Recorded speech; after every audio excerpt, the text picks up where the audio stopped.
Hello बच्चों, welcome to Saurabh classes. तो आज हम लोग पढ़ने वाले एटम्स एंड मॉलिक्यूल्स के बारे में। ये इसका पार्ट 2 वीडियो है। पार्ट 1 वीडियो का लिंक आपको आई बटन पे मिल जाएगा। ओके, तो सबसे पहले हम लोग पढ़ने वाले हैं आयंस के बारे में। ओके, तो आयंस क्या होता है? आयंस होता है चार्ज पार्टिकल होता है, जिसे हम लोग क्या बोलेंगे? The charge species is called ion. The charge species is called ions. तो आपको यह समझ में आ गया कि आयंस क्या होता है। आयंस एक चार्ज स्पीसीज होता है और ये चार्ज जो होगा पॉजिटिव हो सकता है और नेगेटिव हो सकता है, और ये मेटल हो सकता है और नॉन मेटल हो सकता है। तो देखिए, तो कैटायन किसको बोलेंगे और एनायन। देखिए, एनायन हम लोग बोलते हैं नेगेटिवली चार्ज को और कैटायन बोलते हैं पॉजिटिवली चार्ज को। तो आपसे पूछे कि व्हाट इज कॉल्ड एनायन, तो आप क्या बोलिएगा कि the negatively charge particles is called anion, the positively charge particle is called cation. तो ये रहा कैटायन और एनायन का डेफिनेशन। तो इसके आगे हम लोग बढ़ते हैं। इसके बाद हम लोग देख लेते हैं कि एक फॉर्मूला, यहां पे एक एग्जांपल लेते हैं, जैसे NaCl। ओके, तो Na के ऊपर होता है पॉजिटिव चार्ज और Cl के ऊपर होता है नेगेटिवली चार्ज। जब दोनों आपस में मिला, सोडियम Na होता है, सोडियम को बोलते हैं, Cl होता है क्लोरीन। तो जब सोडियम और क्लोरीन आपस में मिला तो उससे बनता है सोडियम क्लोराइड। तो सोडियम क्लोराइड जो होता है, तो सोडियम क्लोराइड जो नमक का फॉर्मूला होता है। ओके, तो इसके बाद हम लोग यहां पे देखते हैं कि यहां पे आयंस जो होता है वो पॉली एटॉमिक भी हो सकता है। क्या हो सकता है? पॉली एटॉमिक, यानी पूरे कंपाउंड के ऊपर एक चार्ज आएगा, जैसे NH3-। तो पूरे कंपाउंड के ऊपर चार्ज है तो उसे बोलते हैं हम लोग पॉली एटॉमिक। ओके, तो उसके बाद हम लोग यहां पे देख लेते हैं कि राइटिंग द केमिकल फॉर्मूला। तो हम लोग केमिकल फॉर्मूला किस तरीके से लिखेंगे, तो यहां पे सबसे पहले हम लोग एग्जांपल कुछ ले लेते हैं कि चार्ज किसमें कितना क्या होता है। इस चीज को पहले आप समझे कि यहां पे Na के ऊपर रहेगा Na+, पॉजिटिव चार्ज रहेगा। पोटासियम को बोलते हैं हम लोग K से डिनोट करते हैं, पोटासियम पे प्लस चार्ज रहेगा। और Ag होता है सिल्वर, तो Ag पे प्लस चार्ज। Cu हो गया कॉपर, उसके ऊपर होता है पॉजिटिवली चार्ज। देखिए, जब कोई एक इलेक्ट्रॉन लॉस करता है तो उसमें पॉजिटिव चार्ज होगा, जब कोई एक इलेक्ट्रॉन गेन करेगा उसमें नेगेटिव चार्ज होगा। ओके, और यहां पे देखते हैं कि क्लोरीन पे क्या होगा? नेगेटिव चार्ज होगा। और ब्रोमीन पे क्या होगा? ब्रोमीन पे भी माइनस का नेगेटिव चार्ज होगा। आयोडीन पे क्या होगा? नेगेटिव चार्ज होगा। देखिए, ऑक्सीजन पे 2 ऑक्सीजन का यहाँ पे 2 नेगेटिव चार्ज होगा। और यहाँ पे सल्फर में भी 2 नेगेटिव चार्ज रहेगा। ओके, तो किस पे कितना चार्ज ये रहता है, इस चीज को आप समझे। उसके बाद मैग्नीशियम में क्या रहेगा? मैग्नीशियम में 2 चार्ज रहेगा, 2+ होगा। और उसके बाद हम लोग देख लेते हैं कि Ca हो गया, कैल्शियम में भी 2+। तो ये रहा मोनो एटॉमिक। अब आते हैं पॉली एटॉमिक के ऊपर। जैसे यहां पे आपको दिया है कि CO3 2-। तो CO3 जो एक कंपाउंड हो गया, जब उसके ऊपर कोई चार्ज रहेगा उसे हम लोग बोलते हैं पॉली एटॉमिक। ओके, तो ये चीजें आपको समझ में आ गया। अब आगे हम लोग फॉर्मूला देखते हैं कि इन चीजों को लिखने का फॉर्मूला क्या होता है। Chemical formula, chemical formula. Okay, तो सबसे पहले देख लेते हैं कि यहां पे सिंबल, ये रहा हाइड्रोजन का सिंबल और ये रहा क्लोरीन का सिंबल। इस पे एक चार्ज है, इस पे भी एक चार्ज है। जब दोनों आपस में क्रॉस मल्टीप्लाई करेगा तो ये बनेगा HCl, जिसको हम लोग क्या बोलते हैं? इसको हम लोग बोलते हैं हाइड्रोजन क्लोराइड। क्या बोलते हैं इसको? Hydrogen chloride. ओके, तो इस तरीके से ये सिंगल मोनोएटॉमिक हो गया, इसमें एक एक चार्ज था। इसके बाद हम लोग देख लेते हैं कि अगला क्या है, वो है हाइड्रोजन और सल्फर। तो सल्फर पे 2 चार्ज है, हाइड्रोजन पे 1 चार्ज है, तो ये कैसे करेगा? तो यहाँ पे सल्फर जो बोल रहा है इसको 2 जगह से इसको चाहिए, तो ये यहाँ पे 1 हाइड्रोजन और 1 हाइड्रोजन के साथ बॉन्ड बनाएगा। तो आप इसको रफली आप ऐसे समझे, जब ये क्रॉस मल्टीप्लाई करेगा तो यहाँ पे इसको बैलेंस करने के लिए इसको 2 हाइड्रोजन चाहिए, तो क्या करेंगे H2S, ये आपस में कंपाउंड बनेगा, क्योंकि एक दूसरे के ऑक्टेट को सेटिस्फाई करना पड़ता है। ठीक है, उसके बारे में आप आगे पढ़ेंगे। ओके, तो इसका फॉर्मूला हो गया हाइड्रोजन सल्फाइड। इसे हम लोग क्या बोलते हैं? Hydrogen sulphide. ओके, तो हाइड्रोजन सल्फाइड हो गया। इसके बाद हम लोग आगे बढ़ते हैं। इसके बाद अगला कंपाउंड जो है वो हम लोग को यहां पे है, वो है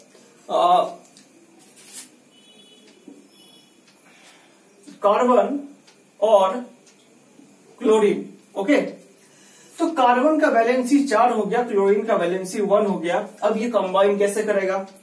तो कार्बन जो है वो 4 क्लोरीन के साथ बॉन्ड बनेगा, तो इसको 4 से मल्टीप्लाई किए, तो इसका फॉर्मूला कैसा बनेगा? इसका फॉर्मूला बनेगा CCl4। ओके, तो CCl को बोलते हैं कार्बन टेट्राक्लोराइड। क्या बोलते हैं? Carbon tetra chloride. अब देखिए, टेट्रा का मतलब होता है 4। ओके, जैसे बाई का मतलब होता है 2, ट्राई का मतलब होता है 3, तो टेट्रा का मतलब होता है 4। तो सिंपल आपको ये चीज आपको समझ में आ गया होगा कि कार्बन और क्लोरीन आपस में किस तरीके से बॉन्ड बनेगा। अब इसके बाद करते हैं, इसके बाद में मैग्नीशियम क्लोराइड। तो मैग्नीशियम का आप यहां पे देख सकते हैं कि 2 चार्ज वैलेंसी 2 है और क्लोरीन का वैलेंसी यहाँ पे 1 है, और इस पे पॉजिटिव चार्ज है, इस पे नेगेटिव चार्ज है। फिर से वही बात है, यहाँ पे क्लोरीन का 2 है और यहाँ पे क्या बनेगा MgCl2। क्या बनेगा MgCl2, क्योंकि इसको 2 से मल्टीप्लाई भी करना पड़ेगा। तो MgCl2 का क्या नाम होता है? उसको बोलते हैं मैग्नीशियम क्लोराइड। क्या बोलते हैं इसको?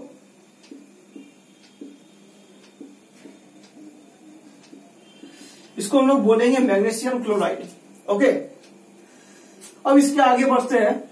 इसके बाद हम लोग देखते हैं कि क्या है। तो इसके बाद CaO, Ca हो गया कैल्शियम के लिए, O हो गया ऑक्सीजन के लिए। कैल्शियम का वैलेंसी 2 हो गया, ऑक्सीजन का -2 हो गया। तो ये सिंपली CaO बन जाएगा कंपाउंड, इसको बोलते हैं कैल्शियम ऑक्साइड। इसको क्या बोलेंगे? Calcium oxide. तो ये सब चीजें आपको फॉर्मूला बुक में आपको और भी सारे फॉर्मूलास मिलेंगे, जिसको प्रैक्टिस करिए, जिसको समझिए आप। ओके, इसके बाद हम लोग बात करेंगे अगला बात ये है कि मॉलिक्यूलर मास क्या होता है। देखिए, अब इसके आगे हम लोग पढ़ेंगे मॉलिक्यूलर मास के बारे में।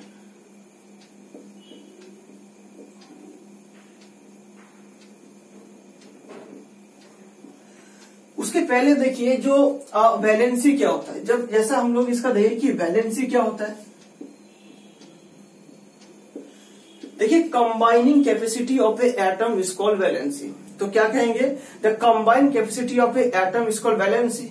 जैसे कोई भी एटम जो है, कार्बन जो है 4 क्लोरीन के साथ जो बॉन्ड बनाया था, उसका जो कैपेसिटी है वो उससे ज्यादा कर नहीं सकता है। ओके, तो किसी भी एटम का जितना वो कंबाइन करने का कैपेसिटी होगा उसे हम लोग वैलेंसी कहते हैं। ओके, अब मॉलिक्यूलर मास क्या हो गया? जैसे यहाँ पे H2O एक मॉलिक्यूल है, तो इसका मास क्या होगा? हाइड्रोजन का जो होता है वो मास होता है 1, ऑक्सीजन का होता है वो होता है 16। तो ओके, तो यहाँ पे इसका मॉलिक्यूलर मास क्या बनेगा? तो आगे हम लोग H2O का मॉलिक्यूलर मास देखेंगे। आप ऐसे देखिए कि यहाँ पे 2 को हाइड्रोजन है, 2 इंटू हाइड्रोजन का मॉलिक्यूलर मास 1 प्लस ऑक्सीजन का हो गया 16, यानी हम क्या कहेंगे 18U। तो 18U जो होता है मॉलिक्यूलर मास का यूनिट हो गया। अब मॉलिक्यूलर मास का आपको डेफिनेशन बोलेगा तो आप क्या बोलिए कि the molecular mass of a substance is the sum of the atomic mass of all the atom in a molecule of the substance. It express of a relative mass of a molecule express in atomic unit U। तो इसको हम लोग U से denote करते हैं किसी भी atom का टोटल का उसका मॉलिक्यूल का कितना उसका मास है, उसी को हम लोग बोलते हैं मॉलिक्यूलर मास। ओके, तो इसका डेफिनेशन आपको समझ में आ गया होगा। इसके बाद हम लोग आगे बढ़ते हैं, मोल क्या होता है, वेरी इंपॉर्टेंट। ओके, तो मोल का कंसेप्ट को समझिए कि मोल क्या होता है। ओके, तो 1 मोल बराबर होता है 6.022 into 10⁻23 number of atoms. Okay, तो इसके आगे हम लोग बढ़ते हैं।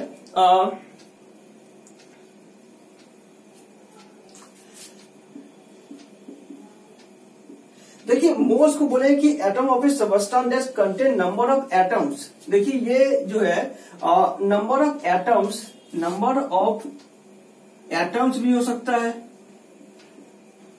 मॉलिक्यूल्स भी हो सकता है और आयंस भी हो सकता है। अब देखिए कि ये सभी का जो है, जैसे अगर यहाँ पे गोल्ड है, ओके, गोल्ड, यहाँ पे वाटर और यहाँ पे सिल्वर, तो देखिए कि इन तीनों में 1 मोल और 1 मोल, तो तीनों का जो होगा एटॉमिक नंबर सेम रहेगा, जो होगा 6.022 इंटू 10⁻23 नंबर ऑफ एटम्स। यहां पे लिखेंगे number of molecules. Okay, number of atoms बोलेंगे, मॉलिक्यूल्स बोलेंगे, आयंस बोलेंगे, तीनों सेम रहेगा, मगर इनका जो मास होगा सभी का अलग अलग होगा। ओके, तो इसका डेफिनेशन को हम लोग देख लेते हैं कि क्या है मोल का डेफिनेशन। तो मोल का डेफिनेशन हम लोग यहाँ पे देख लेते हैं कि the mole is the amount of substance that contain the mole is the amount of substance contain the same number of particle, the same number of particles। अब देखिए पार्टिकल्स के अंदर एटम भी आ गया, मॉलिक्यूल्स भी आ गया और आयंस भी आ गया। ओके, तो formula unit,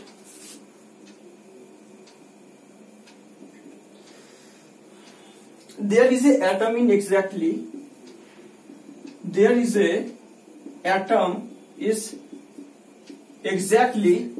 12 gram of carbon 12 atoms। Okay, आप ऐसे समझे कि इस चीज को समझने के लिए आप इस चीज को आप इस तरीके से समझे कि 1 mole of particle, 1 mole of particle वो बराबर होगा 12 ग्राम ऑफ कार्बन 12 एटम। देखिए कार्बन को हम लोग क्यों यहाँ पे यूज किए, क्योंकि कार्बन जो है कि स्टैंडर्ड यूनिट है जो यूनिवर्सली माना गया है। कार्बन 12 को ही हम लोग यूज करते थे। इसके पहले हम लोग, आपको याद होगा कि पार्ट 1 में बताया है कि उसमें हम लोग ऑक्सीजन को पहले यूज किया करते थे, क्योंकि लोगों को ऐसा लगता था कि ऑक्सीजन जो है वो बहुत सारे कंपाउंड के साथ रिएक्ट करता है, पर बाद में यूनिवर्सली कार्बन 12 जो है उसी को स्टैंडर्ड माना गया। इसको हम लोग इसको कंपेयर करते हैं, किसी चीज को किसी और के साथ रिलेटिव में हम लोग कंपेयर करते हैं कि कार्बन 12 जो है वो 1 मोल एटॉमिक पार्टिकल से इक्वल होगा और जिसका एटम्स होगा 6.022 × 10⁻23 एटम्स। ओके, तो आपने इस सब चीज के बारे में देखा। इसके बाद कुछ एग्जांपल हम लोग देख लेते हैं यहाँ पे कि आपको इसको मिटा रहे। तो मोल क्या होता है, मोल का कंसेप्ट क्या होता है, इस चीज को समझना बहुत जरूरी है कि मोल्स में number of atoms, number of molecules जो वो इक्वल रहेगा, पर उसका मॉलिक्यूलर मास तो अलग रहेगा। जैसे वाटर का 18U होता है। ओके, तो यहाँ पे आपको यहाँ पे दिया गया है कि एक क्वेश्चन है कि 0.5 mole of N2 gas. Okay, तो यहाँ पे आपको इसका मास को कैलकुलेट करना है। क्या करना है, इसका मास को कैलकुलेट करना है। तो 0.5 ग्राम है, तो यहाँ पे देखेंगे कि मास बराबर क्या होगा, मोलर मास। अच्छा, मोलर मास क्या होता है, तो मोलर मास का डेफिनेशन आप लिख लीजिए। क्या होता है मोलर मास, कि the mass of 1 mole, the mass of 1 mole of a substance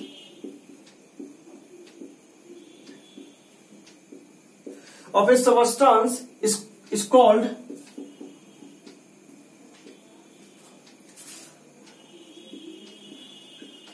molar mass. Okay, तो मोलर मास इंटू ये हो जाएगा नंबर ऑफ मोल्स। अब देखिए कि मोलर मास कैसे निकालेंगे। तो मोलर मास वही होता है जो मास नंबर हम निकालते हैं। क्या करेंगे कि यहाँ पे नाइट्रोजन का एटॉमिक मास कितना होता है 14, तो यहाँ पे 2 वो है, N2 नीचे 2 है, यानी इसको 2 से मल्टीप्लाई करेंगे, यानी हमारा आएगा ये 28। तो हम लोग यहाँ पे क्या लिखेंगे कि 28 मल्टीप्लाई नंबर ऑफ मोल्स कितना है 0.5 है, तो 0.5 यानी पॉइंट हट के नीचे 10 आएगा, 5 2 जा 10 और 2 से काटेंगे ये 14, यानी हमारा मास इसका कितना आएगा 14 ग्राम। ओके, चलिए एक एग्जांपल इसका हम लोग देख लेते हैं कि इसके बाद आपको हम नीचे इसको मिटा रहे हैं। ओके, मोलर मास का डेफिनेशन। तो इसके बाद अगला ये है कि नंबर ऑफ एटम्स आपको कैलकुलेट करने को दिया जाएगा। क्या, number of atoms is equal to होता है given mass by molar mass into Avogadro number, उसको एम नॉट से हम लोग डिनोट करते हैं। ओके, अच्छा, एवोगाड्रो नंबर क्या होता है कि 6.022 इंटू 10 टू द पावर 23 जो है, इसी को हम लोग बोलते हैं एवोगाड्रो नंबर। ओके, आप इस चीज को याद रख ले कि एवोगाड्रो नंबर क्या होता है 6.022 इंटू 10 टू द पावर 23 को हम लोग बोलते हैं एवोगाड्रो नंबर। ओके, तो एक क्वेश्चन जो है वो हम देख लेते हैं कि आपको यहां पे 46 ग्राम ऑफ Na एटम, यहां पे क्या है पहला सवाल कि 46 ग्राम ऑफ Na एटम, यहाँ पे Na क्या है, Na एक सोडियम का एटम है। नंबर ऑफ मास, तो यहाँ पे कैलकुलेट क्या करना है कि नंबर ऑफ पार्टिकल्स, तो हम लोग को नंबर ऑफ पार्टिकल्स यानी नंबर ऑफ एटम्स, देखिए पार्टिकल्स बोलेंगे तो उसमें एटम्स, मॉलिक्यूल्स, आयंस तीनों आ जाएगा। ओके, तो फॉर्मूला मैंने लिख दिया है। अब देखिए कि गिवन मास कितना है, आपको 46 ग्राम यहाँ पे गिवन मास दिया गया है 46 ग्राम। ओके, और मोलर मास निकालना बिल्कुल आसान है। तो सोडियम का मोलर मास 23 होता है। कितना होता है 23 होता है। और एवोगाड्रो नंबर क्या होता है कि 6.022 इंटू 10 टू द पावर 23। तो 23 2 बार में इससे कट जाएगा, तो यहाँ पे इसको हम लोग 2 से जब मल्टीप्लाई करेंगे तो ये आएगा 12.044 इंटू 10 टू द पावर 23। तो ये रहा हमारा आंसर। ओके, तो इसके बाद कुछ और एग्जाम्पल है तो हम देख लेते हैं। Okay, 8 gram of O2 molecule, ये लास्ट एग्जाम्पल है। तो लास्ट एग्जाम्पल हम लोग देख लेते हैं कि क्या है कि यहाँ पे एग्जाम्पल है कि 8 gram of O2 molecule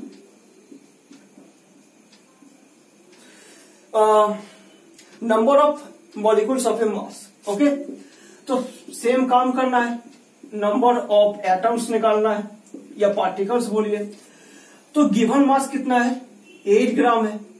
oxygen का बोले तो 6 होता है, 16, तो 16 इंटू 2 कितना होगा, 32 होगा।